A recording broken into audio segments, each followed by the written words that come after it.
Hi, this is Sage Eric of Sage Enchantments. Ngayon naman, pag-usapan natin ang bangungot. Ito ay isang uri ng panaginip na sobrang lapit sa katotohanan. May mga nadinig akong storya o alamat tungkol sa bangungot na may isang malaking nilalang na dumadagan sa atin sa tuwing natutulog tayo. Ito ay si Batibat na sa pagdagan niya sa atin ay tila naubusan o nawawalan tayo ng ating hininga. Batibat ay maituturing din natin na isang dark elemental sapagkat na tuwing siya ay nakapatong sa ating katawan, nagkakaroon tayo ng problema sa paghinga tuwing natutulog. Kay Batibat o sa ating bangungot, nanggagaling ang mga negativity, pagkakaroon ng mga takot, alinlangan, at kadalasan din ng paralysis.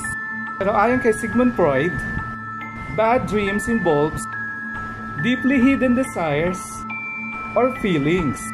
Dahil ang interpretation of dreams ni Sigmund Freud ay nakapokus sa mga nangyayari sa atin sa pang-araw-araw at mga nararamdaman natin na ikinahihiya natin at ini-ignore.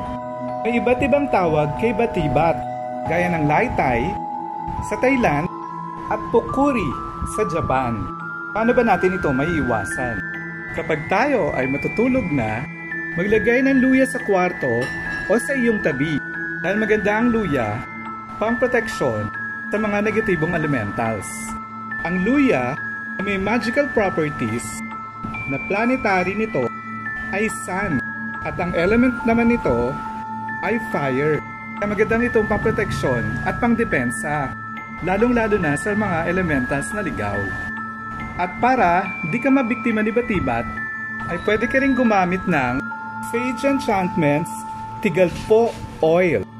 Ang Tigalpo Oil ay gawa ko mula sa mga orasyones na napag-aralan ko since 2001. Kasama ng mga herbs na pang-banish, pang-taboy, at nagbibigay ng proteksyon sa mga gawaing spiritual. Ang Tigalpo Oil ay marami ding gamit. Maliban sa Batibat, pwede rin to sa iba't ibang uri ng elementals, evil spirits, at unwanted energies. Ang Tigalpo ay available sa Sage Enchantments. Please join me at Ask Sage Eric FB group sa Sage Enchantments FB at TikTok. Maraming salamat po.